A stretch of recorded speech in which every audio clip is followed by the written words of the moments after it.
Welcome to Moonbase 2.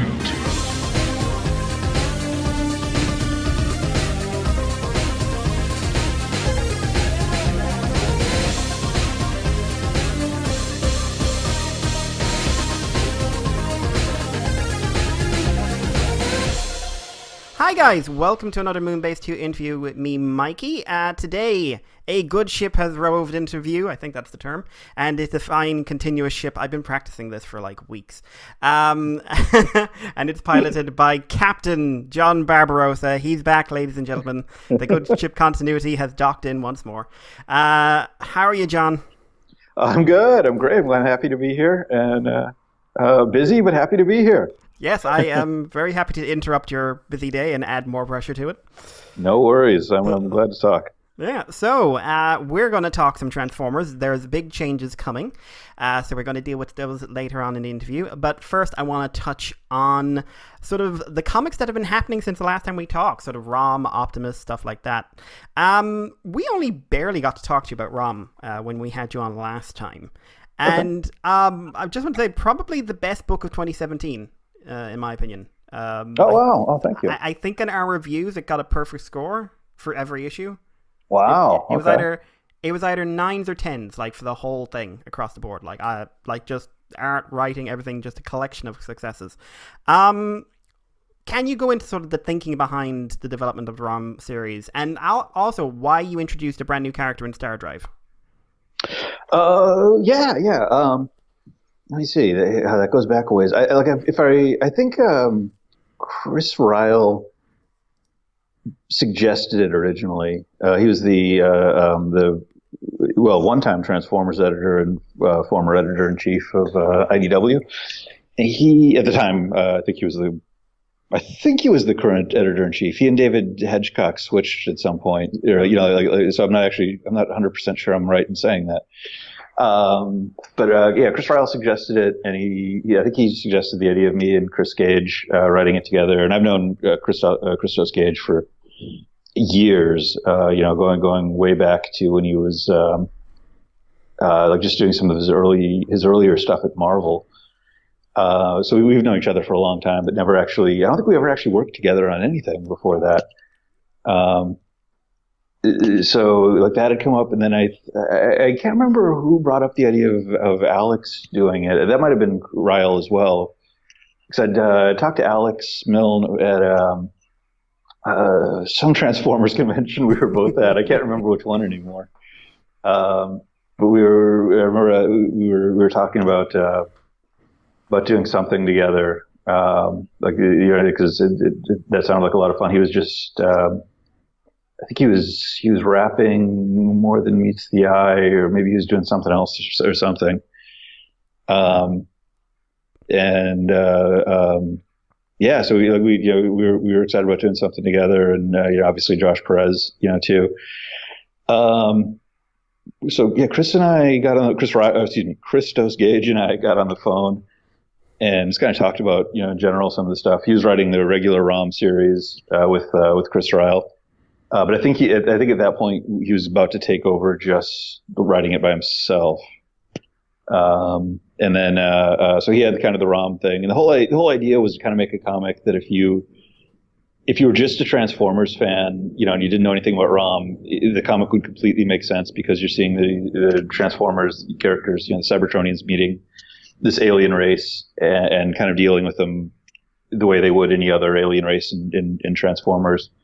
And then vice versa, that if you're a ROM fan, you're coming into it, you don't need to know, Transformers. It's kind of worked out, I'd written a little bit of ROM stuff in like Revolution and stuff, but I wasn't, I'm not super conversant in ROM the way Christos is. So we both kind of, plotted out the story and both kind of keeping an eye on like our characters, just to make sure that it's still like tracked like that everybody was like everybody was going into this with the understanding that they had. And we really wanted to, play up the idea of like organics versus mechanical life forms, and how each side would kind of view the other as being an other, being something else, being something that isn't like the normal way life works, you know, because we've kind of established in the Transformers universe that there's a lot of different ways for life to come about. You know, so there isn't like, you know, in this universe, there isn't like one dominant form of you know, one dominant form or one dominant scale even of life. Yeah, I think we kind of grew from there. We'd originally talked about using an existing character. I think we talked about this before. I think we at one point it had come up to use Strong Arm from the RID cartoon as sort of the character who would become like a Space Knight type character. But it was rightly pointed out the character just, you know, by the time we'd written the outline, just had nothing to do with Strong Arm as a character. So, you know, we just decided to, you know, save Strong Arm for later and create a new character. We really just kind of, you know, like that really fell into Alex. Like he had some really good ideas. He came up with the name and the look for the character.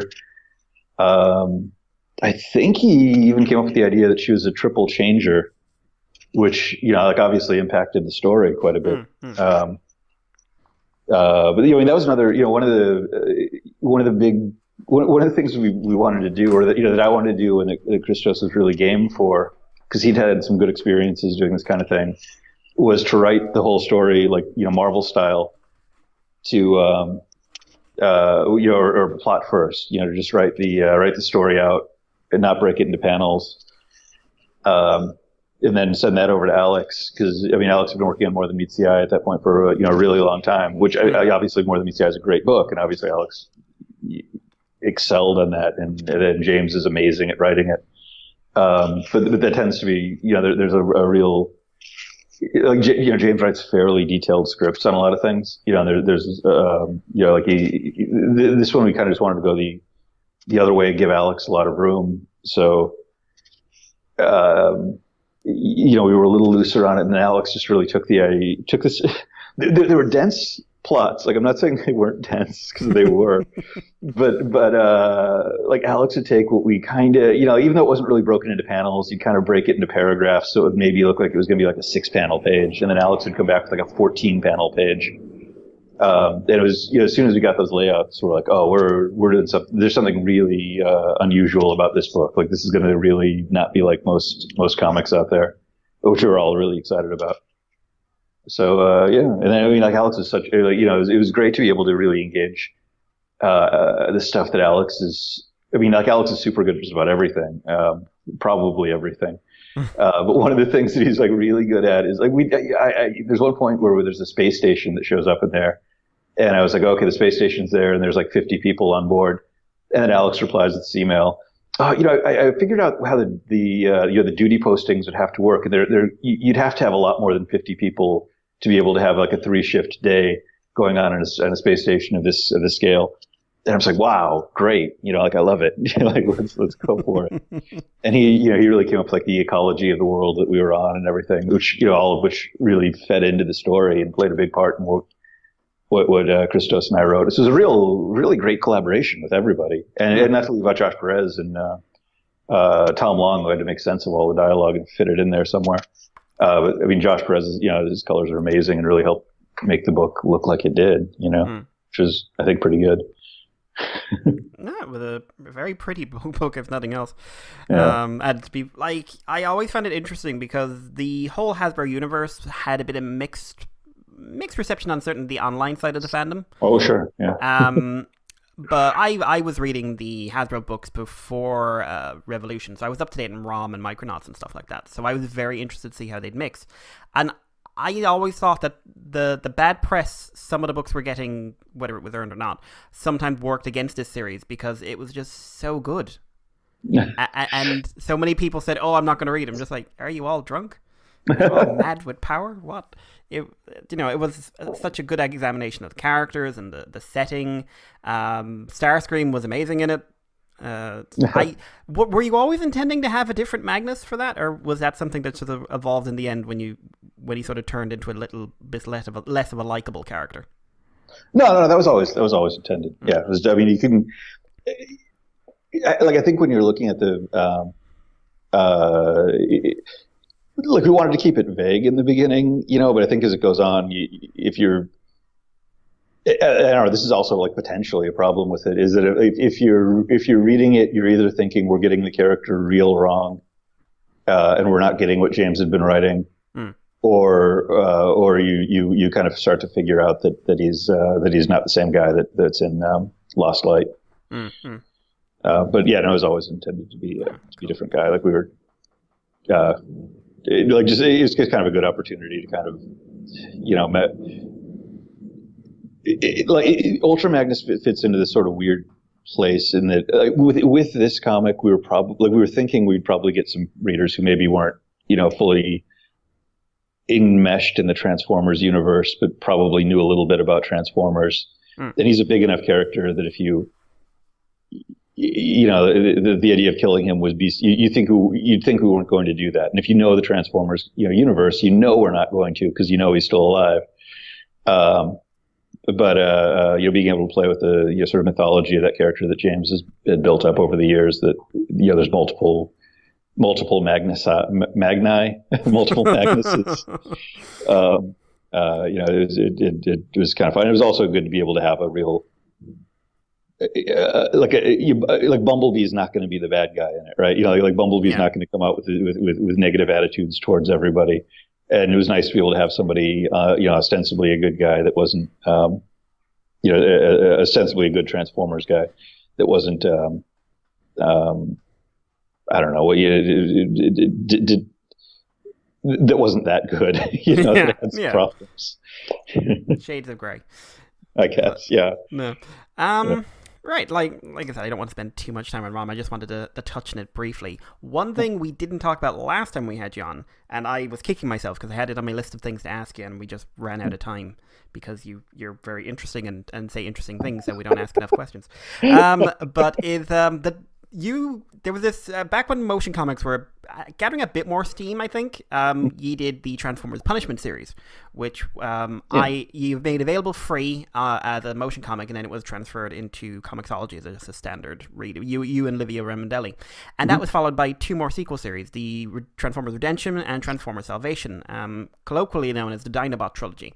No one talks about them, but apart from the fact that I am me, and obviously Dinobots, I'm kind of fascinated about how that trio came about, because it was just this little small thing in the background that would pop up every now and again and give you this quite dense read every time.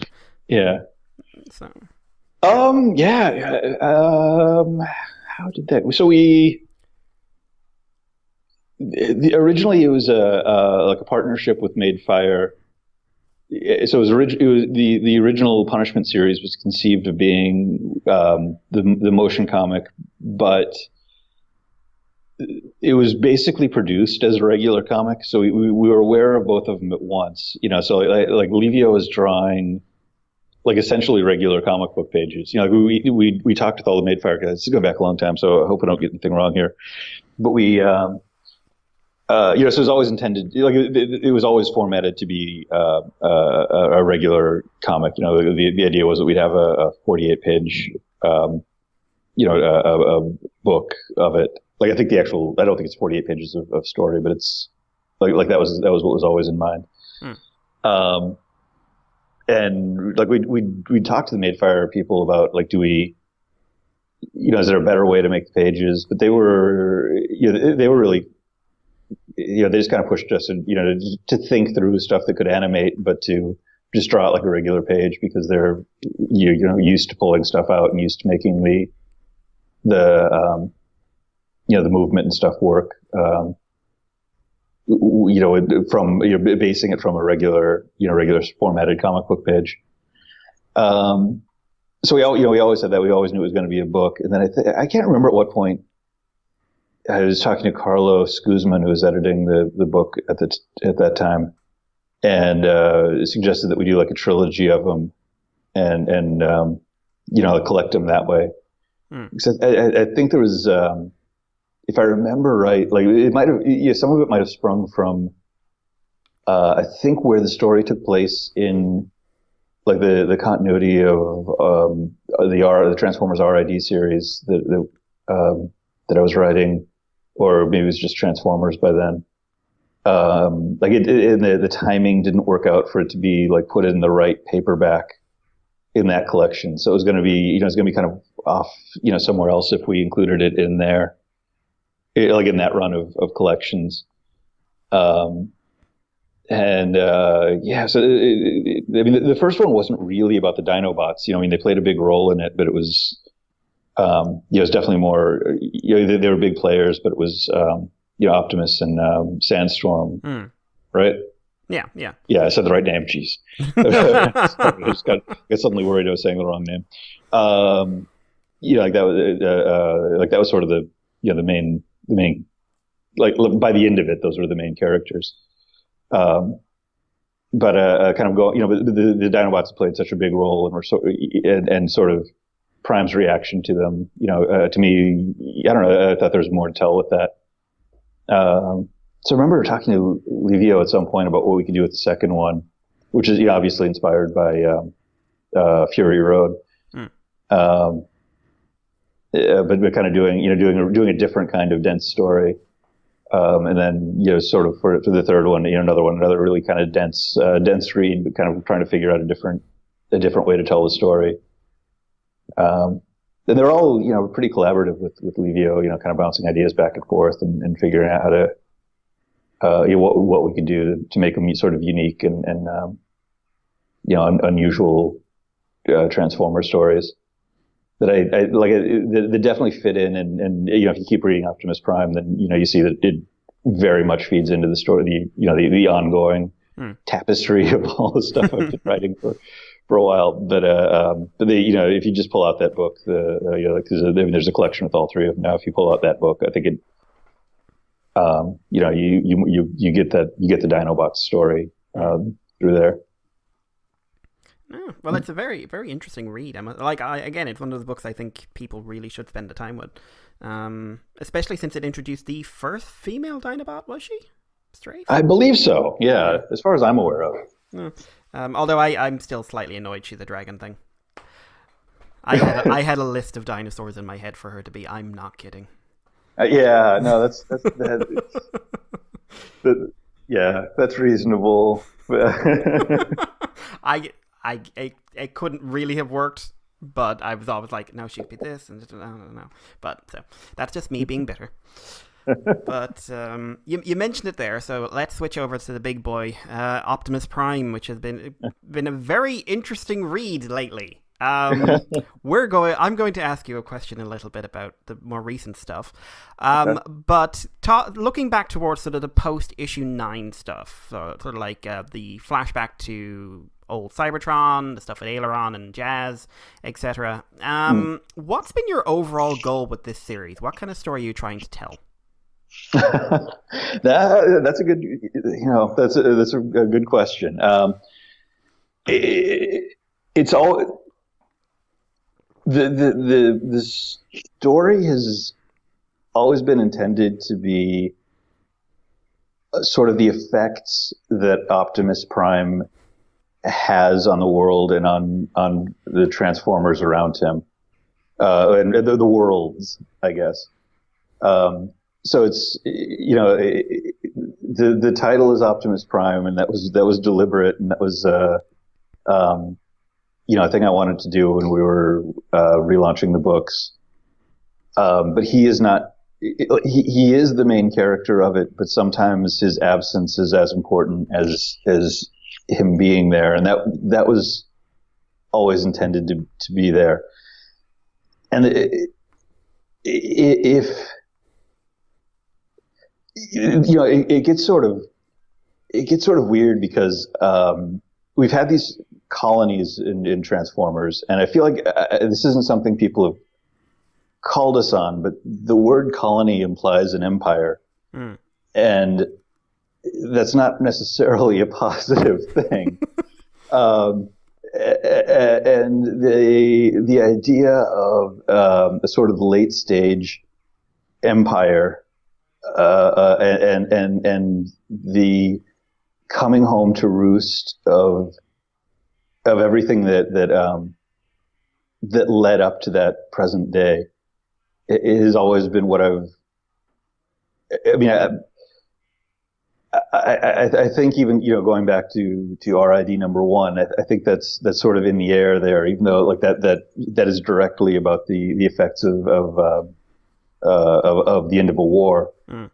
But I think looking at history, not that I have any mastery over history, but those two can tend to be related. I think we can I think when you look at the United Kingdom post World War II and where that how that was different before and after. And I don't know if it all exactly ties into that. If it all ties into that exact moment, but sort of this I don't know. Idea of Optimus being a symbol of and a to some degree or other perpetrator of this this Cybertronian empire that had intentionally or not come to be, or in many cases very deliberately. In some cases, things just had there were effects of that, and that there isn't like a moral that I'm trying to put in there. Like there isn't like one thing that comes out of it that's like, oh, this is what I've been trying to say. But it's the complexity of that situation and the I don't know. That's been a thing I think I've really been kind of struggling with Transformers, even going back to the movie stuff that I wrote in the beginning. Of just this idea of a grand civilization, where it's things aren't as grand as they used to be. And also, they never were. And that, I don't know. That's so. There's a lot of things wrapped up in that. No. I don't know if that answers the question, but there's I think that's a good quote at the end, actually. Like that's very quotable. I like that. Not as grand as they were, and also they never were. They're the T-shirt. But that you bring up Prime. How do you view him in the middle of this? Because he's certainly probably the most debated version of the character I've ever seen. Yeah, I mean, I hope so. And there, I think he's, when I first started this stuff, and I went back and I read all the IDW comics and tried to get a bead on who some of the characters were, and to some degree, like kind of really tried to think through, like what if all this stuff happened, like what if you had, even though in the like concrete reality of the way the comics are made, Optimus acts differently because a different writer wrote him, but in real life, we don't always act the same. Like we act differently around different people, even if we are intrinsically the same person. At any point, we aren't as consistent as fictional characters are.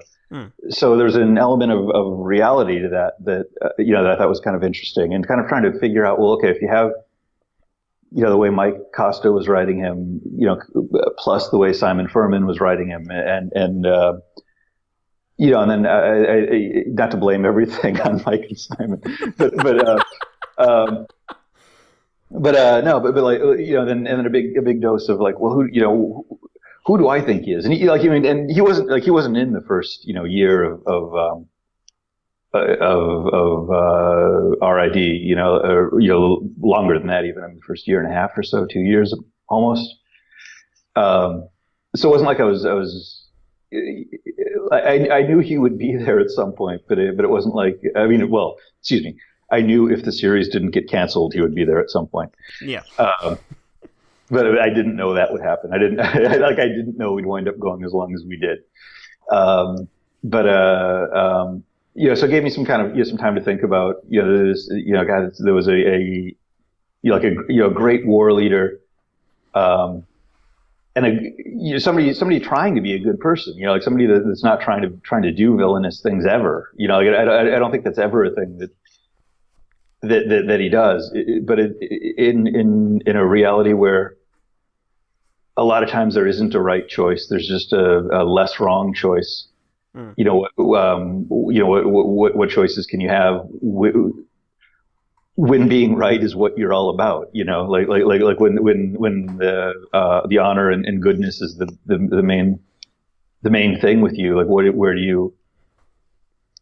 I don't know. How do you maintain that in a world where the idea of right has shifted? You know, where the right thing during a war is different than the right thing after a war. And times change. You know, I mean, you can see that in real life all the time, where you know our heroes from our youth letting us down in the present day. You know. Not that I think Optimus has done that necessarily, but you know, the world keeps moving, and again, like that's a theme that I think you know cycles through the whole run of Transformers. You know that there are people who are heroes who turn into villains given enough time. You know, Nova Prime started off with the best of intentions, and then turned into a horrible villain, and you can see that cycled through the original Primes. Were trying to do good, but eventually that goes bad, and Optimus trying to be the one to break that cycle, but also being a part of that cycle. Again, I don't know if I answered the question. There's but that's kind of that's kind of how I think of him. He's trying to do the right thing, but you might not agree with him. And I think there's very valid,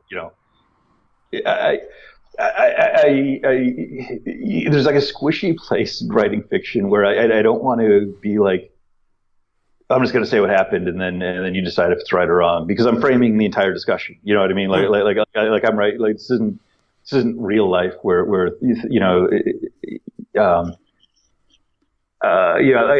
feel like that's a thing that I've heard people use to get out of morally dubious situations.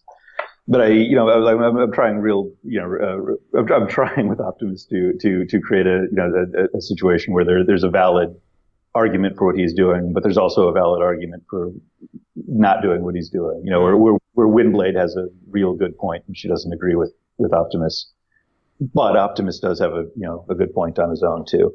So I don't know. That's the intention. No, I think it comes across. I mean, I've always sort of defined it as he's a guy who had a very clear set of this is what you do in a military situation, and is now a political leader, and he never really was one. Yeah. And now it's just like he's doing his best. Doesn't mean he's doing the right thing. And also he's being told he's Jesus. So Right, yeah, exactly. And there's that, and there's how much of that you use. How much of that do you use to try to do what you think is right, and how much of that is just being really a problem. Yeah. And like looking at the side cast, he certainly surrounded himself with an interesting bunch of people. Very different from what you'd say the traditional sort of secondary cast in these kind of books would be. Soundwave, RC, Pyra. Are taking the traditional character like Jazz and putting him in a very untraditional situation. What made you sort of make Jazz the odd man out? Like the guy who's left behind in many ways. I mean, I always liked the character. That was that was kind of another piece of it. Was like a leftover storyline that I thought was that I thought was really interesting. And I don't mean to. I don't think you necessarily have to have read the issues, that are constantly referred to. But you had this, this big setup of a thing, that Jazz did very publicly when he killed that guy, when he killed a human in defense of a Cybertronian. And again, it's like millions of people have died on Earth in the Transformers comics at the hands of Cybertronians. But there's something, I think particular. I mean, just like in real life, millions of people die all the time. But there's certain things that gosh, sorry, that was super callous, and that wasn't how I meant it. Millions of people die all the time. Who cares? No, I mean, but huge wars, and there's terrible. And the news suddenly all focuses on that one accident that happened down the road suddenly. Right. Exactly. Yeah.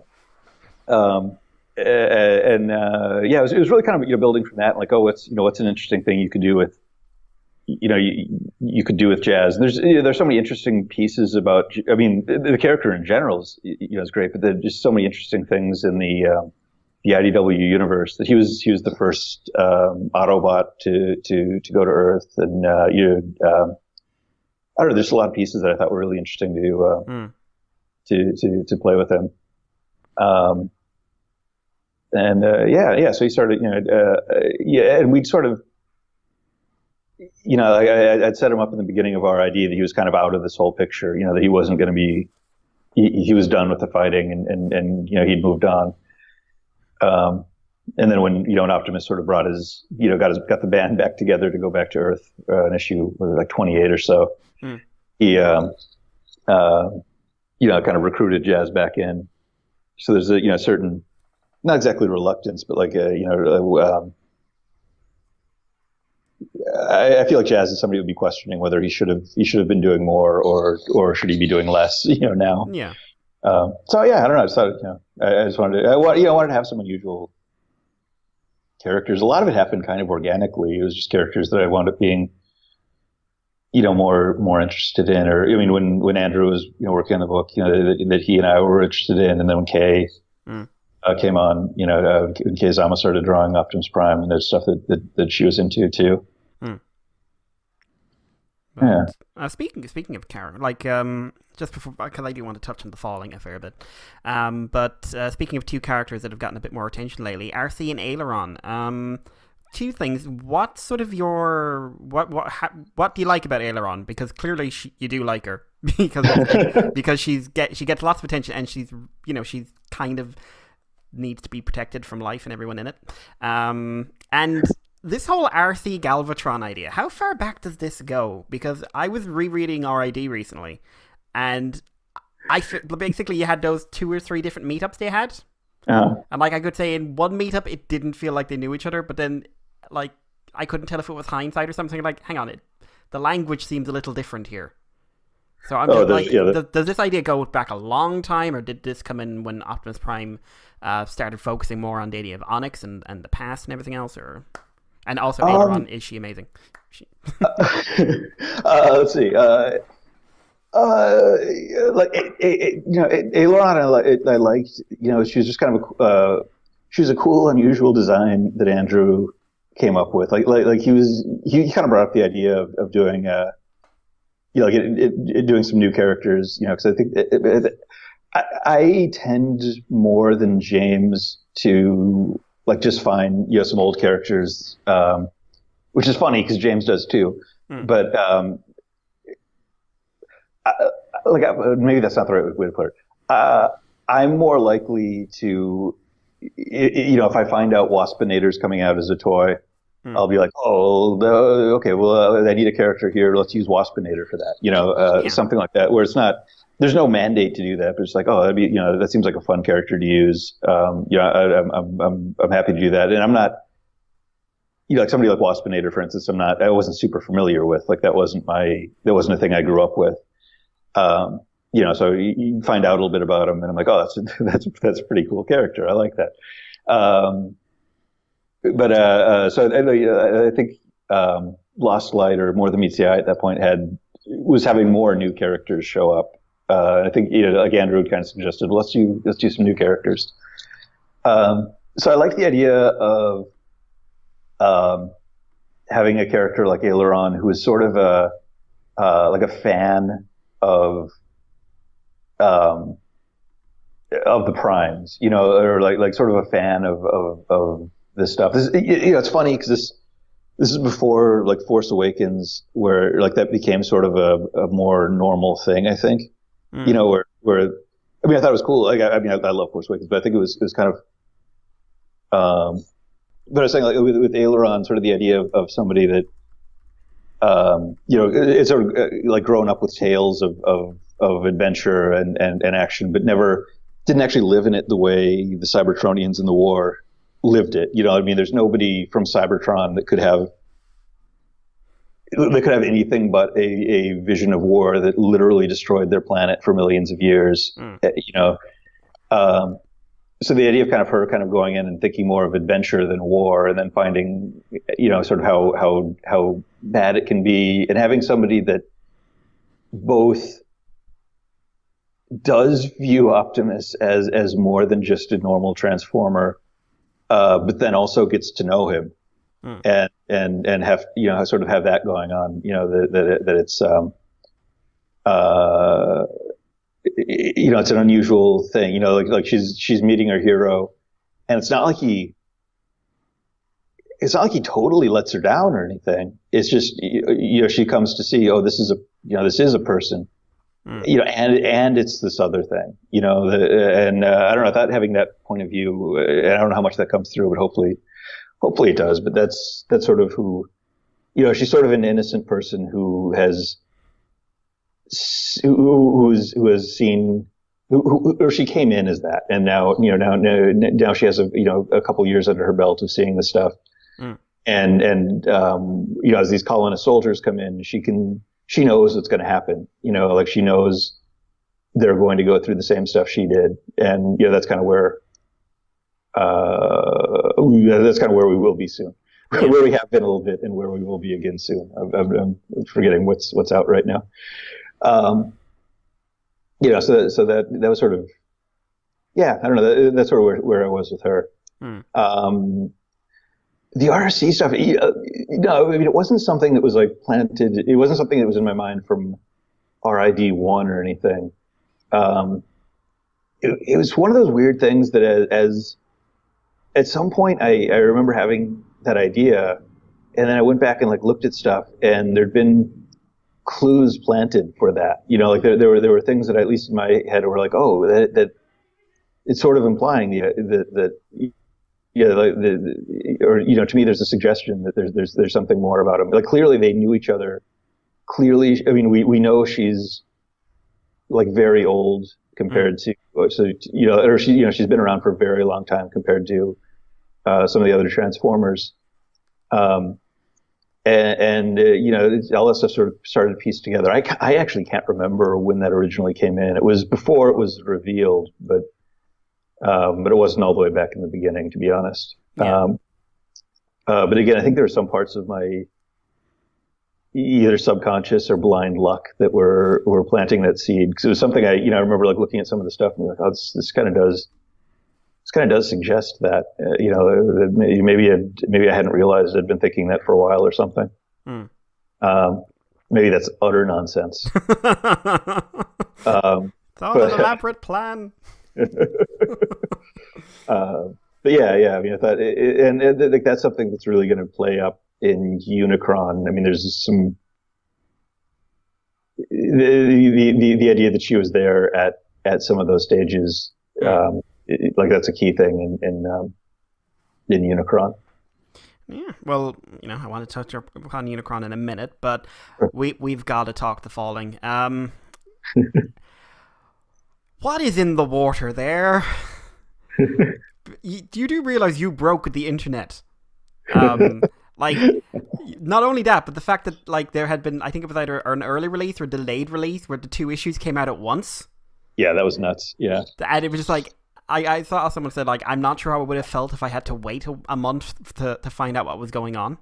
Yeah. So, because the whole Shockwave thing, Shockwave was very much consigned in people's minds just to the back burner. And if he came back, he'd be like Soundwave, he'd be like Megatron, vaguely like Starscream, where he'd be on a redemptionist arc. He's got his emotions back, he's reconnected and away. And he comes back and he's worse than ever. And it turns out that the old meme is true. Everything is literally Shockwave's fault. You got to tell me the thinking behind this. This has been driving me nuts for months. That's one I've known for a really long time. That is one, and I was careful to hopefully not ruin it over the years.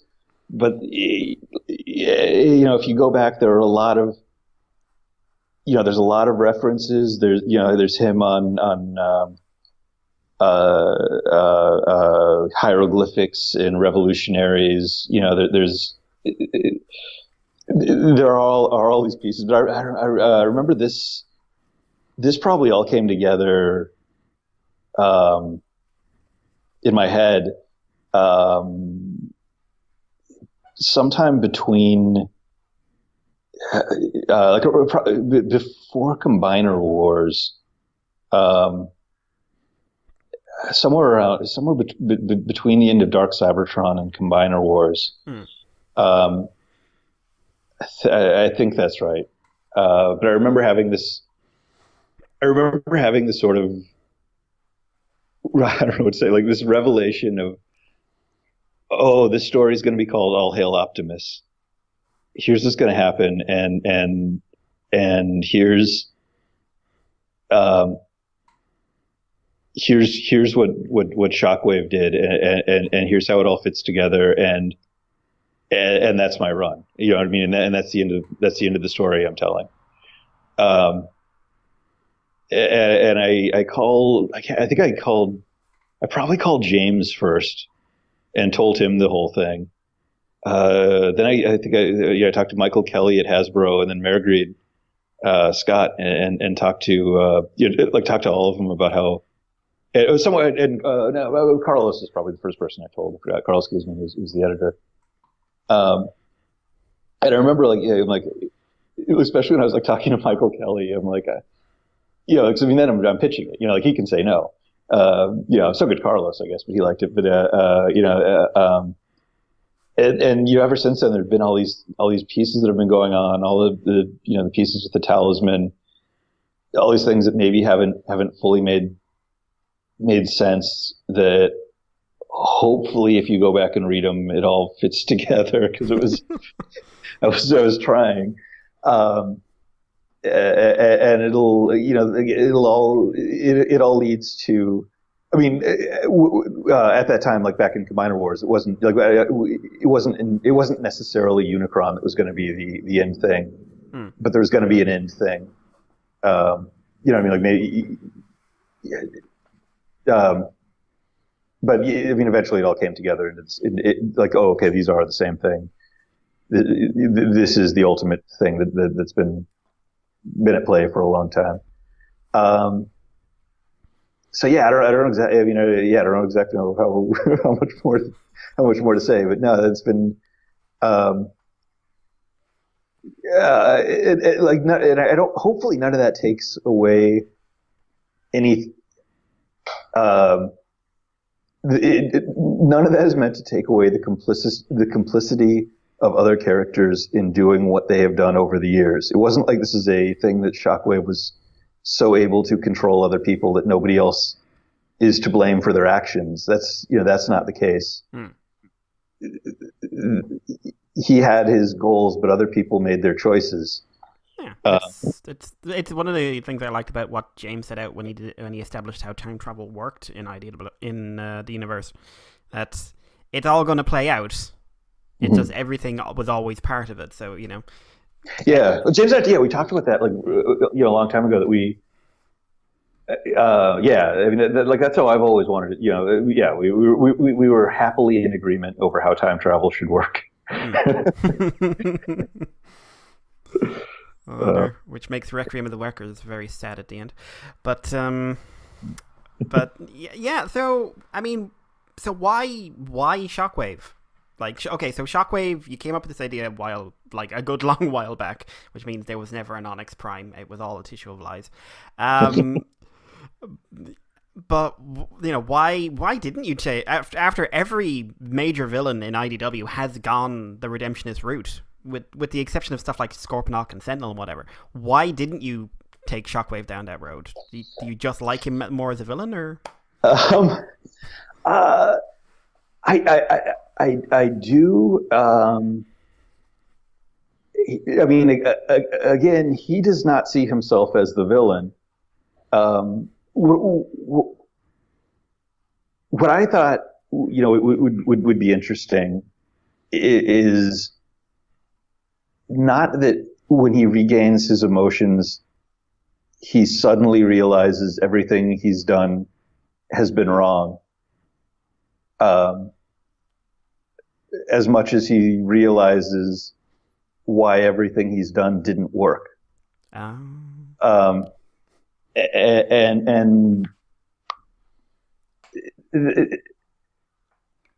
the idea that sure, maybe there's things he thinks he did that were wrong, the same way Optimus probably feels that, but he doesn't. But it isn't necessarily 4 million years of his life were just mind control, or were just something that he can walk away from, because that was still part of him. That was still a thing he did. And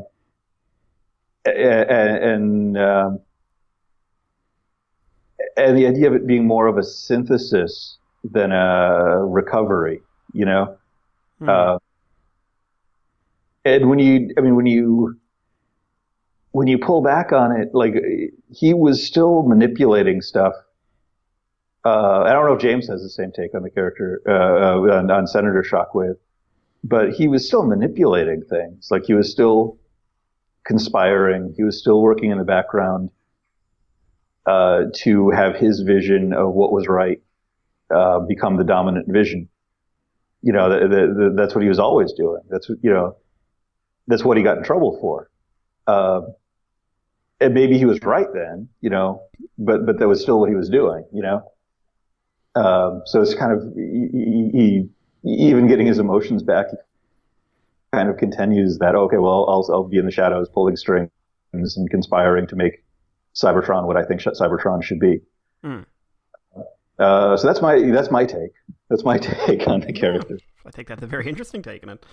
There, but the Falling has been a very enjoyable arc. Where I think we're only a few issues to the end of it, and I'm not looking forward to it ending because it's just been a great read.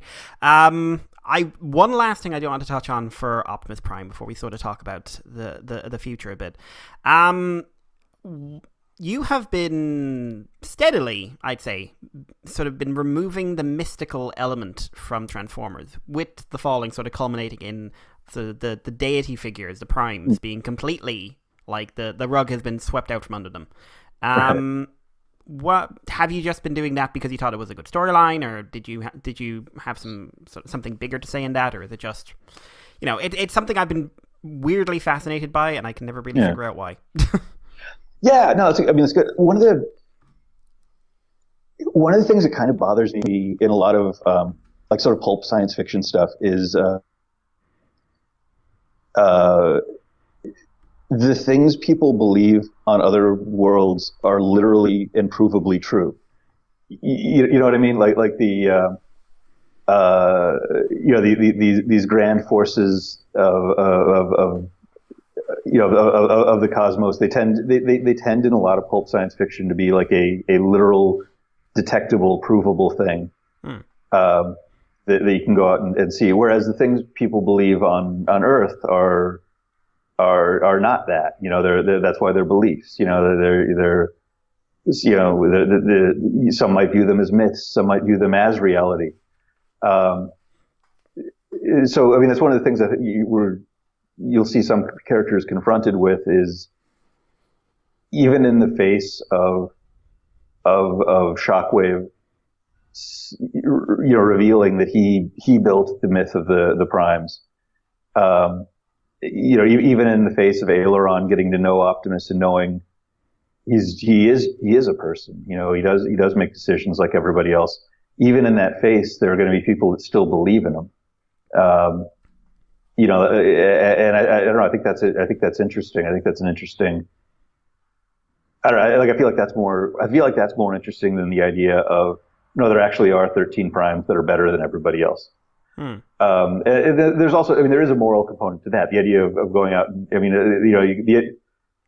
The idea of there being a monarchy or a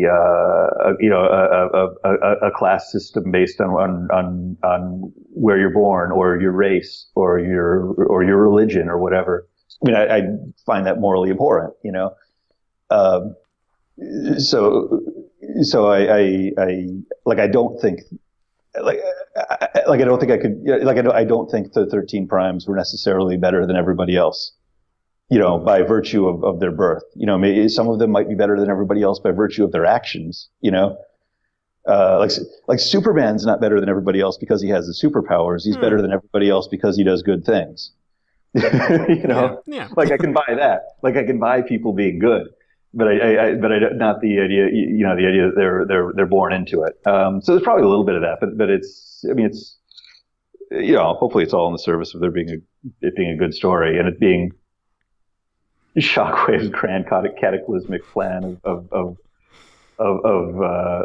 creating belief so he could destroy it. But I mean, I don't know, spoiler alert, that doesn't 100% work. All I'm going to say is I spent like a day and a half going through the TF wiki, going like, okay, so this is Shockwave's fault, and that's Shockwave's fault. And so yeah, I think you killed me and Chris McFeely in the same day. So. yeah. I mean, there is an Onyx Prime. It was just Shockwave. Like it was, the guy that did those things. That whole thing with the legs that people were complaining about for months. Where it's just like, oh, he walks around on 2 legs. Oh, it's an art error. Oh, it's an art error. Obviously, because he's supposed to have 4 legs. And right. Like, well, Onyx did have 4 legs. Then he got them blown off. Yeah.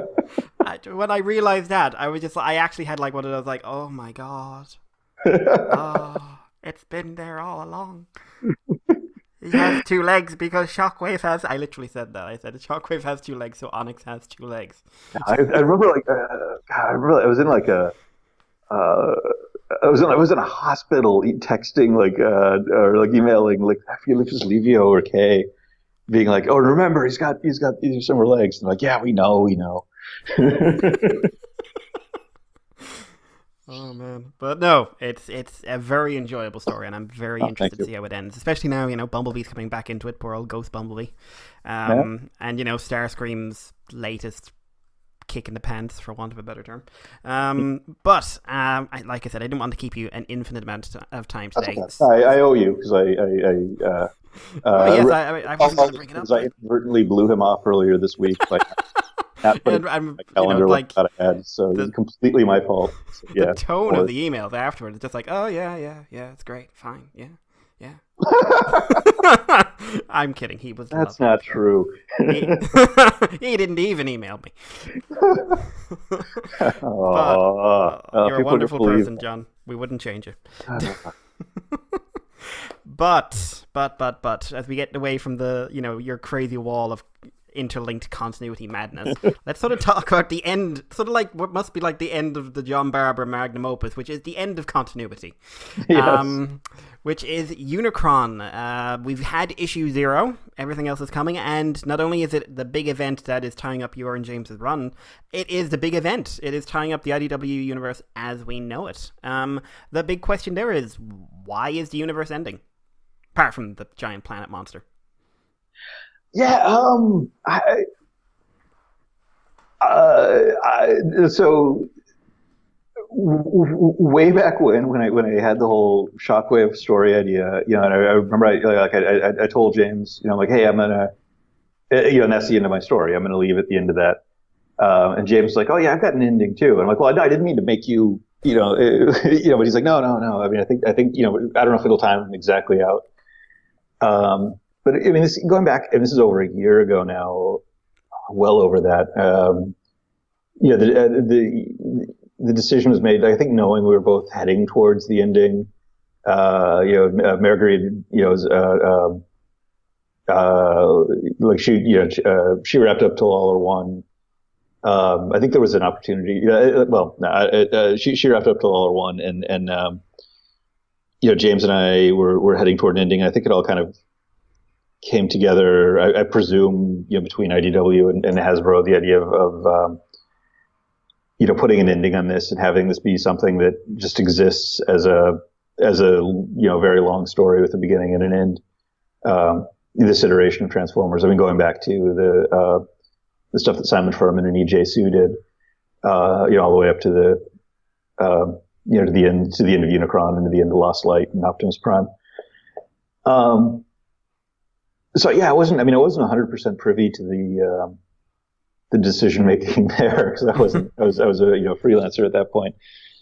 But the timing, I think, worked out pretty well for James and I. Scary. It was it's weird. I mean, it's not a thing that I don't know. It's not a common thing where like kind of your first ongoing series winds up lasting as long as James and I's did. You know what I mean? Like that was for both of us, it was the first ongoing series we ever wrote.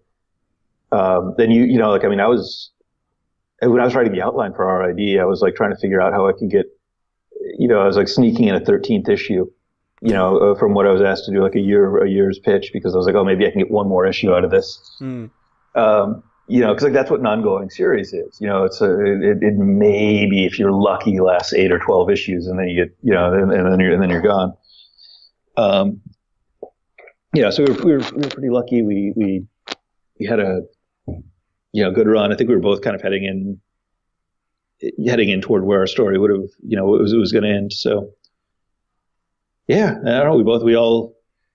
The two of us plus Margaret and Nick Roach all got on the phone with Carlos Guzman and kind of plotted out what we could do to end the thing. Yeah. And then, longest running Transformers continuity of all time.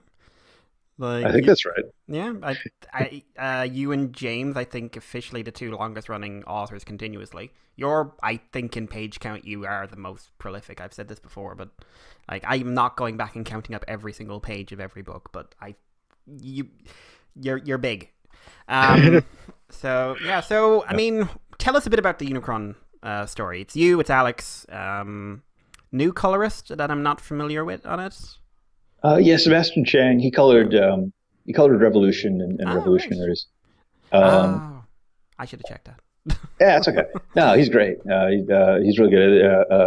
As I understand it, he's great. He and Alex have been working really closely on the getting the look of the book right, and getting not only the look of the book, but all of the 10 gazillion characters on every page colored correctly.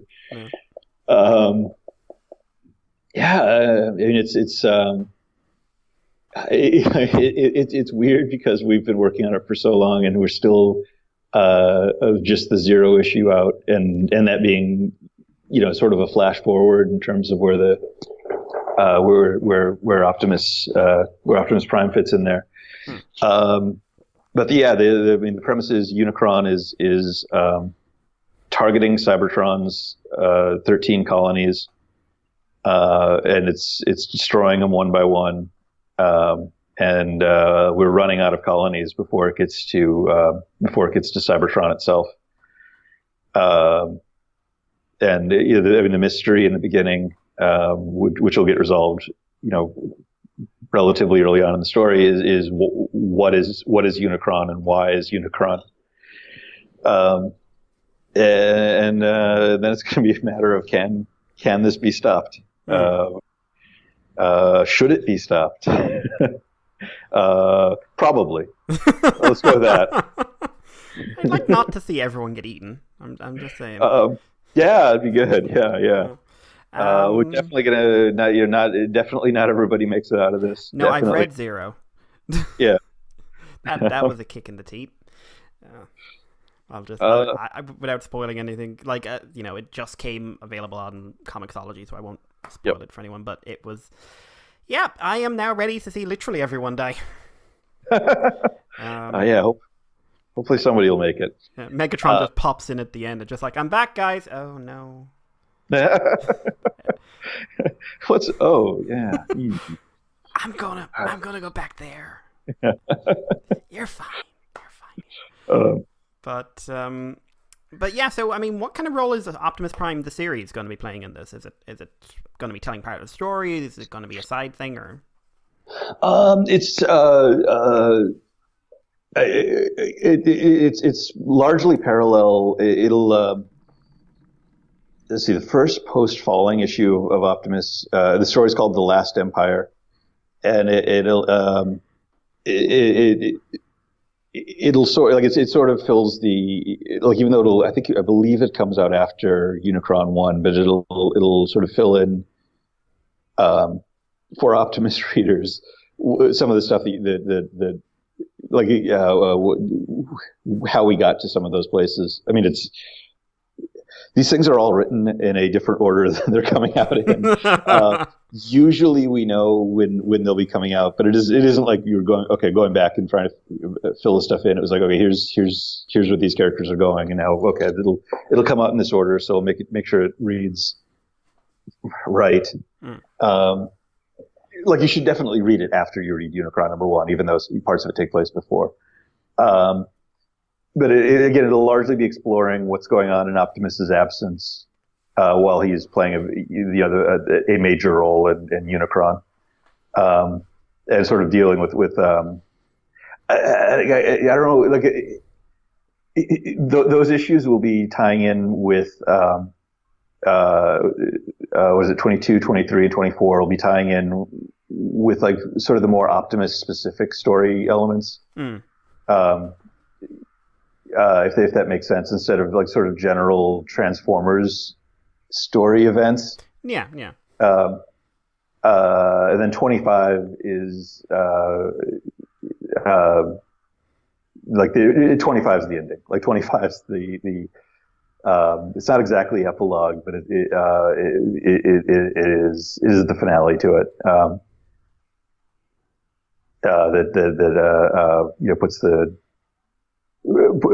puts all the pieces that have been puts all the pieces where they've been trying to go for a long time, for better or ill.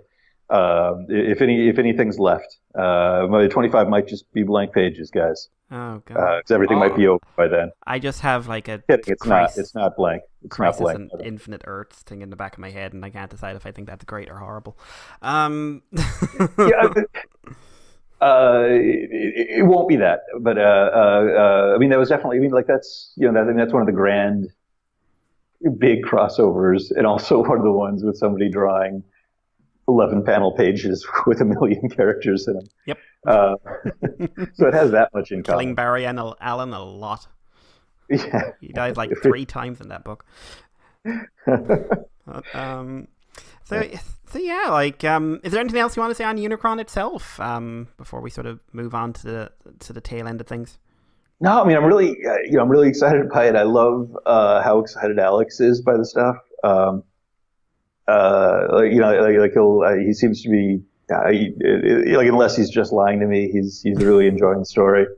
And getting to draw some stuff that I think he's like always wanted to draw. There's one page in issue 4 that when I wrote it, I was just like, oh, I've never, like, here's something we've never seen Alex draw that I really want to see Alex draw. So on the art side, it's going to be phenomenal. It is phenomenal. I mean, he's pretty deep into it. I think it's going to be, there's going to be loss and sacrifice and pathos, but also, hope and joy and heroism and really seeing what everybody's made out of and who they choose to be, when they have to make that choice. I can't say I'm looking forward to reading it, so to speak, because I mean, this has been my fiction basically. Yeah. And the last 6 years have been something else, to put it one way. But I am certainly engaged to read it. So hopefully it'll be something else. But that, we had Margaret on here about a month and a half ago, and I asked her a question. I'd like to ask you the same one. Now that everything's wrapping up, presumably all your ideas are on the page, unless you suddenly want to show in a Megatron Optimus scene, which feel free. But is there anything looking back on you wish you'd had time to do, or any ideas you never really got to put into play that are just like, they're ones you just like, if I could go back and redo them, they'd be front and center? Or have you managed to get everything you really wanted to down? I've had a lot of chances. I mean, No, it's funny because coming up on that ending, there was a part of me that wanted to like chicken out and be like, oh, well, you know what? Even though that was the end of the story, I could probably do another year of Transformers comics. You know what I mean? Like, it's not like I'm sick of it or anything. Hmm.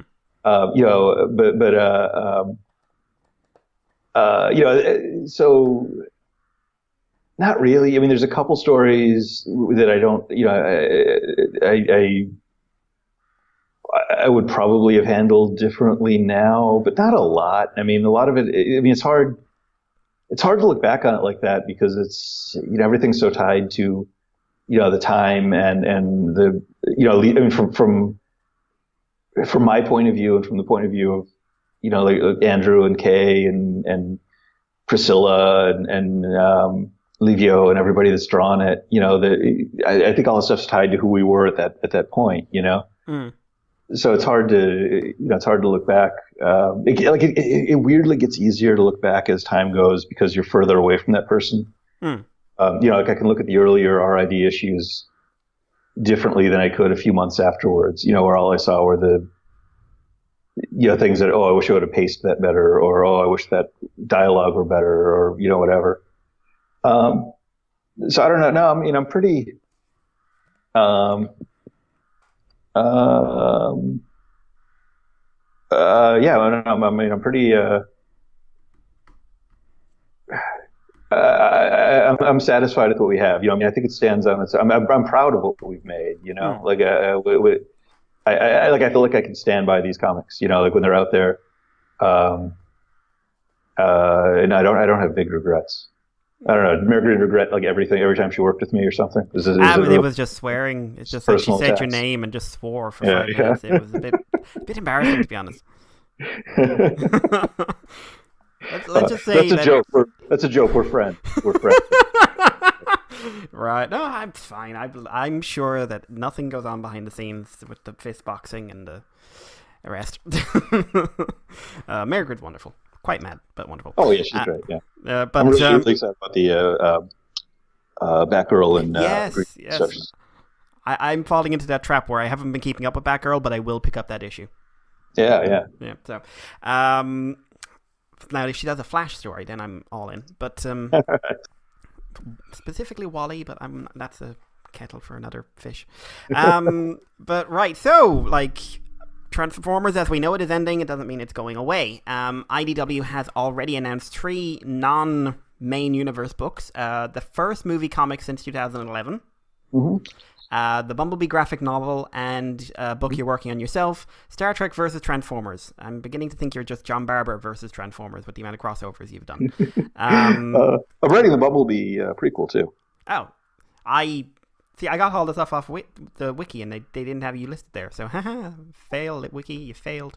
But yeah, so can you tell us a little bit about those books? Specifically, sort of the big one is Star Trek versus Transformers. Like, why is it the wrong Star Trek? wait, what do you? I want to see Cisco punch Megatron. That's all sure. I want to see. Yeah. That's all anyone wants to see. Yeah, no, I mean, you know, I mean, you know me.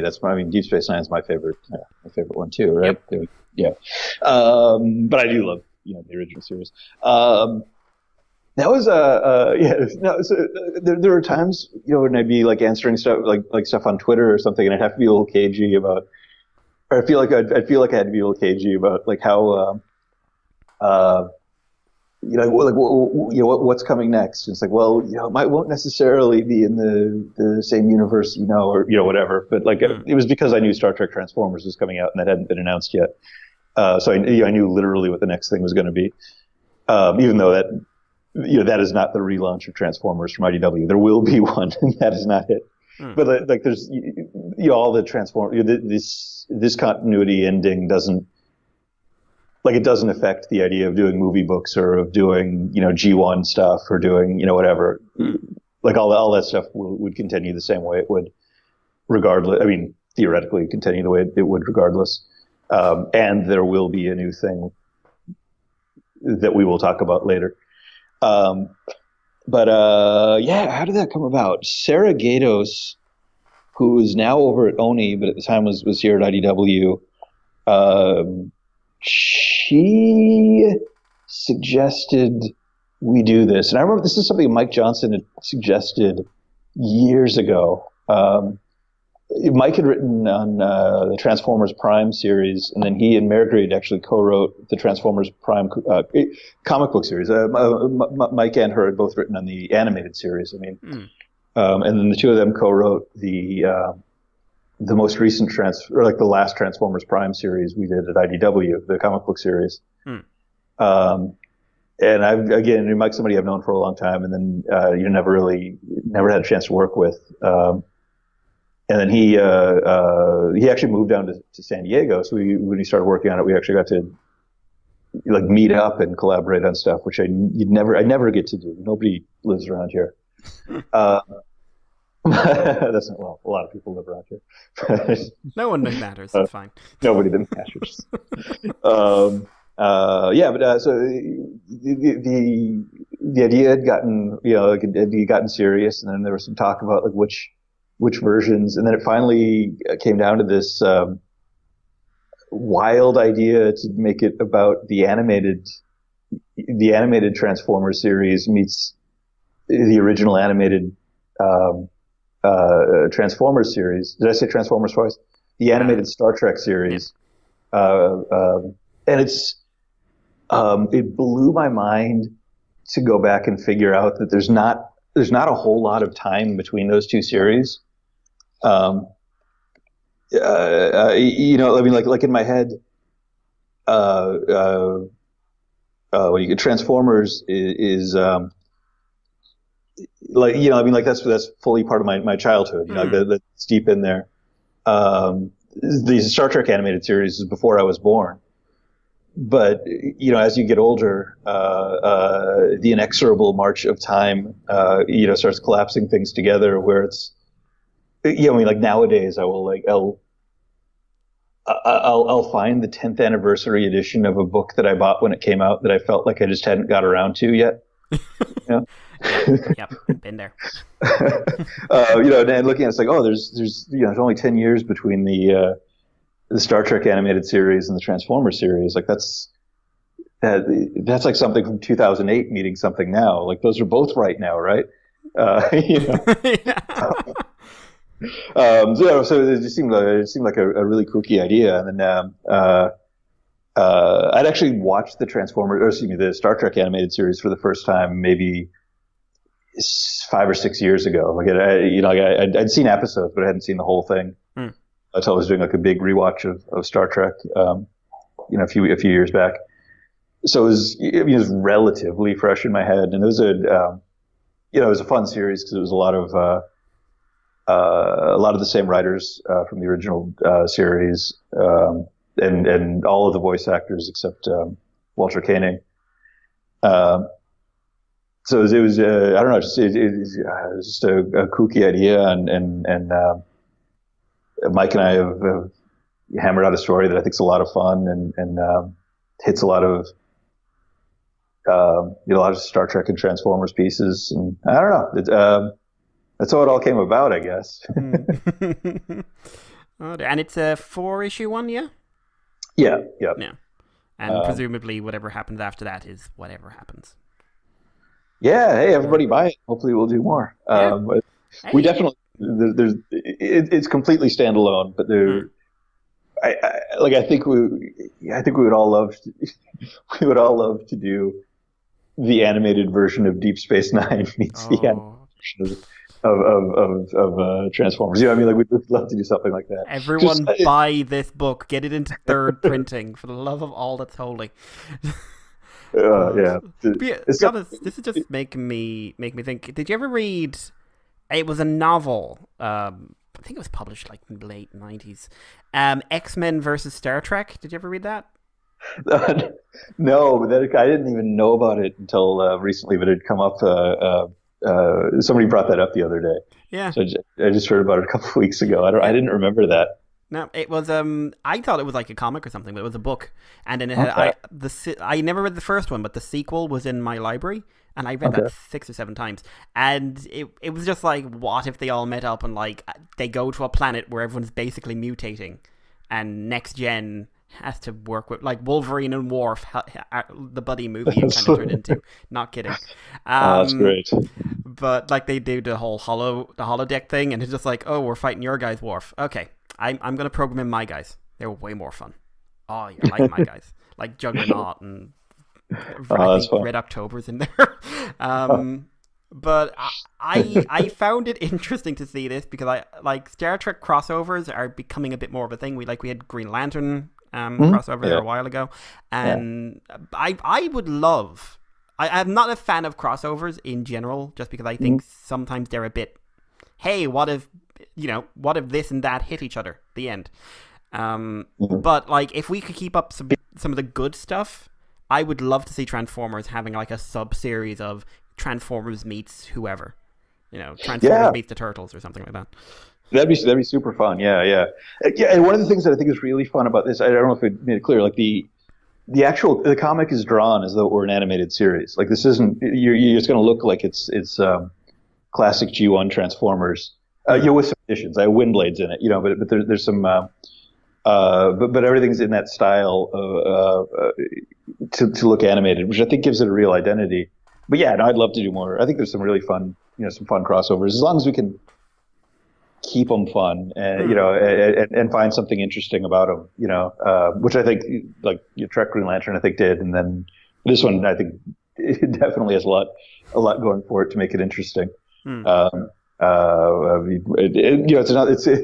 It's funny because like Mike came in, it was sort of like with the ROM Transformers, that Mike's the Star Trek guy, I'm the Transformers guy. Except Mike has professionally written Transformers comics and animation, and I'm a massive Star Trek fan.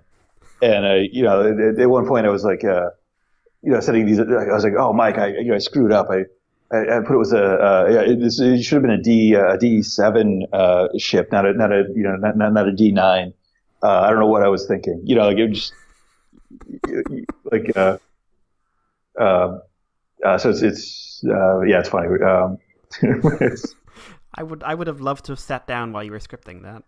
That would have been something to watch. Yeah. No, or no, I think it was like it shouldn't be a bird of prey. That's dumb. It needs to be the D7. Stupid, John. Stupid. Oh man, because usually when you hear about these collaborations, it's sort of like, okay, this guy's bringing knowledge of his side and this side, and they're basically kind of there to make sure the other one doesn't mess it up. Right. I'm just picturing it here, just too many facts.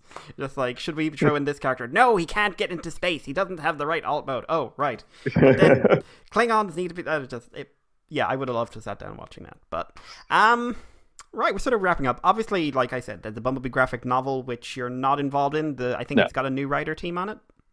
James Asmus is writing it. Yeah. So something interesting there. But you are, writing the new Bumblebee mini for the movie.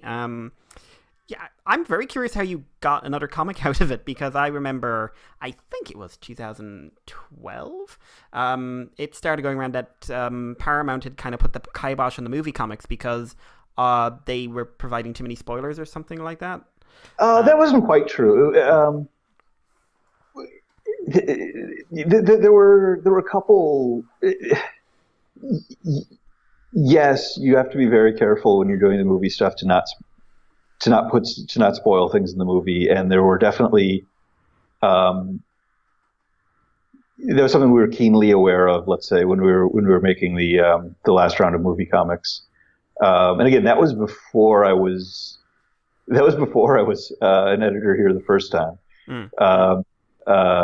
So it was I'm not 100% privy to everything, but the decision was always that as the other movies came out, we were focusing more on the mainline IDW universe. The movie books tend to sell really well, like as the movie comes out,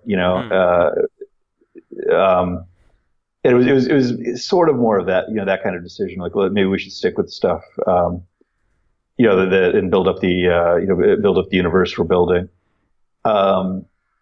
But I think the Bumblebee movie, it's sort of it's a different, it's a different take on the characters, at least to some degree. I mean, like it's I mean,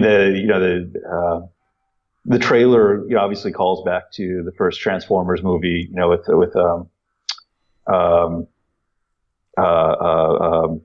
blanking on the name, the monologue Bernie Mac. Bernie Mac's monologue, which is I love that's the solemn monologue is Bernie Mac. Bernie Mac's voice, but it's that was weird. It is sort of haunting. haunting. It's haunting, but it's like you remember that scene. It's just like he was just trying to sell a car, insulting his memory. Oh man.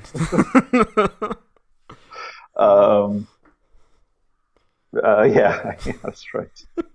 So like the movie, definitely has this place in the legacy of the Transformers movies, but it's obviously a different take, a different time period, all that stuff.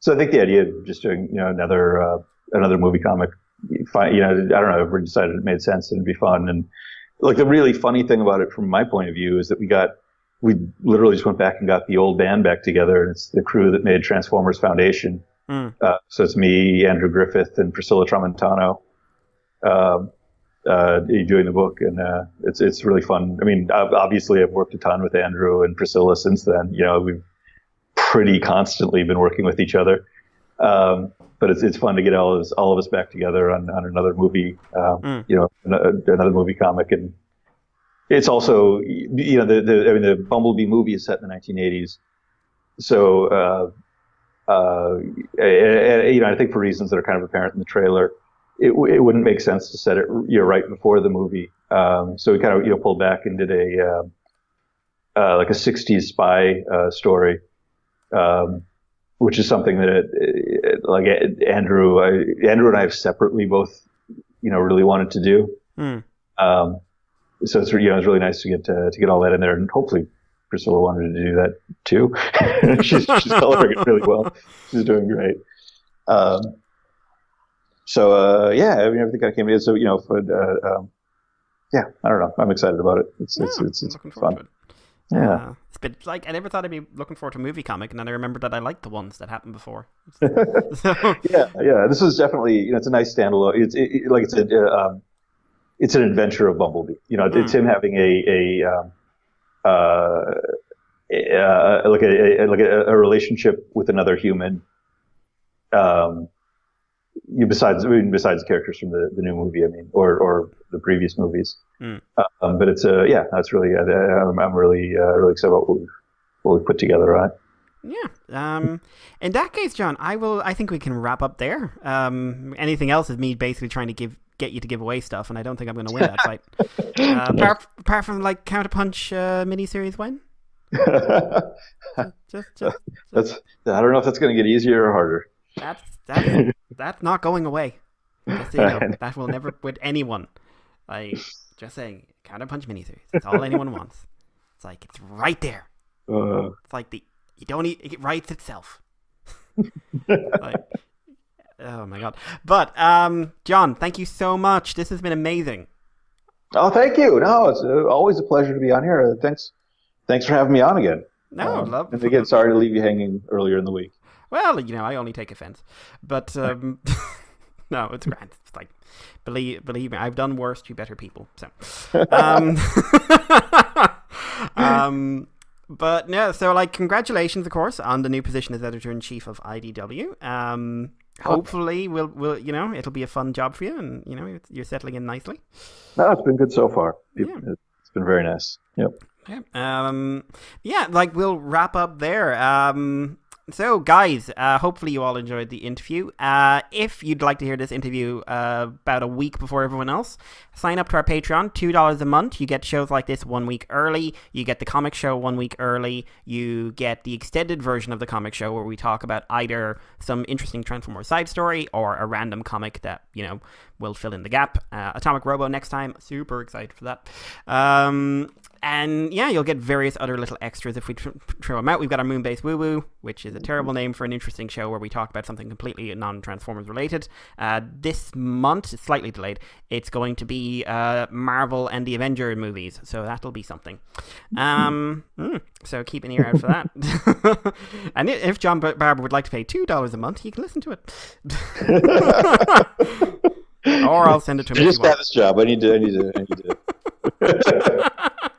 But yeah, so guys, if you want to contact us, our Twitter is themoonbase2, our email is themoonbase2@gmail.com. Always happy to hear from people. We do not get enough feedback, so feel free to send us anything. Swear words limited, please. John, where can people go if they want to contact you for anything or just say hi? I'm at the John Barber on Twitter. I've not really had that much time to be super active on Twitter recently, but that's maybe the best. And check out follow IDW on all social media. That sounded very sinister for some reason. Follow them on all social media. We wouldn't want anything to happen. Wow, that's not what I meant. I'll follow if you bring back the bloody Godzilla comics, because they were good. Those had way better than they had any right to be. But They were. Yeah. Godzilla in Hell was a weird book. But anyway, started rambling. Guys, don't forget, since we did it, it should be out public this week. We're recording this on June 27th. We've got our IDW retrospective going. We have the first episode recorded with me, Charles from Transmissions, and Callum from Action and Adventure. This is going to be a series of retrospectives on each of the eras. We started off on the Furman era. Next up, All Hail Megatron, ongoing. And we're looking like we're going to divide the Phase 2 era into More Than Meets the Eye and Robots in the Skies, and then Lost Light and Optimus Prime, because I think they're different enough to have their own little discussion pieces. But yeah, so keep an eye out for that. John, again, thank you so much. This has been an absolute blast. Oh, thanks a lot. So hopefully we'll get a chance to talk again. And if you ever feel like coming to Transformers Convention in the UK, let us know. Yeah. Because we've had literally everyone now, because Miracle's going this year, so you're the last horse across the finish line. Oh, man. As always. Yep. There. Thank you, everyone, for listening, and we'll talk to you in the next Moonbase too. So take care. Bye-bye. Bye.